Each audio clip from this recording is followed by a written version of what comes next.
Download this code from codegive.com, link in the description below. Certainly. In this tutorial, we will build a simple React application that fetches and displays a list of users from an API.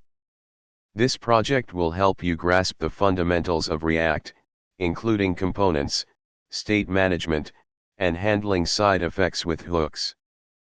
Project overview.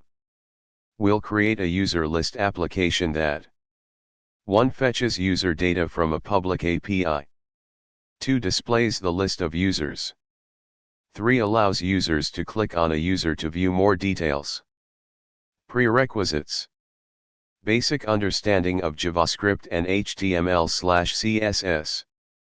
Node.js installed on your machine. Step 1.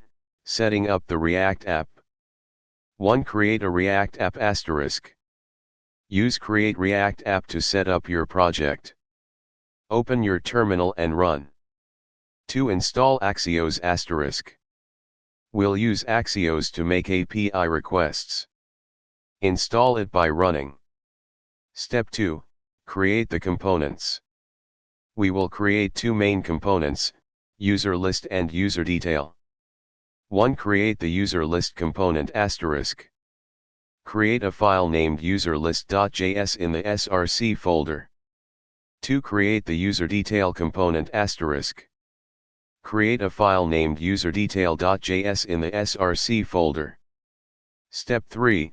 Create the main app component. Now let's create the main component that will use both userlist and userdetail. Step 4. Style the application, optional. You can style your application by adding some CSS in app.css. For instance. Step 5. Run the application. Now that everything is set up, you can run your application. Conclusion. You have successfully built a simple React application that fetches and displays a list of users. This project covers the essential concepts of React, including components, state management, and side effects with hooks. Next steps. To further improve your skills, consider adding features such as search functionality to filter users, pagination for large data sets, more detailed user information or user editing capabilities. Feel free to experiment and add more functionalities to the application. Happy coding!